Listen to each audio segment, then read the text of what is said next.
এই দাঁড়াও দাঁড়াও বাবা, কই যাইতেছ? আঙ্কেল আসসালামু আলাইকুম। ওয়ালাইকুম আসসালাম। মাশাআল্লাহ, আল্লাহ দিলে তো তোমার ব্যবহার আচরণ খুব ভালো হয়ে গেছে এখন। হ্যাঁ। তাই দৌড়াদৌড়ি করতেছো কে? ও আসলে একটু এক্সারসাইজ করতেছি আর কি। এক্সারসাইজ রমজান মাসে তুমি রোজা রাখো নাই? না রোজা আছি আমি। তো রোজা আছো সকাল গিয়ে এখন বিকাল হয়ে গেছে, এখন দৌড়াদৌড়ি করলে রোজা তো হালকা হয়ে যাবো বাবা।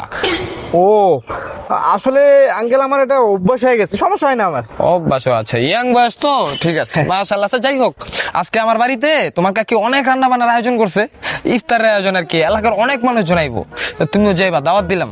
আমি অবশ্যই যাবো আঙ্কেল, আপনি টেনশনে করেন না। আরে আমি দেখলে যাবে কেটা কোন তো। ঠিক আছে। ওই মেয়ে কই যান? কে ভাই আপনি? ও এখন আর আমার চিনতেছেন না?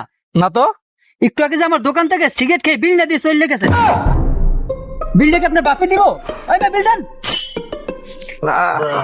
আসলে ভাই আমার কাছে টাকা নেই। ফালতু কথা রে, বিল দেন। अबे साले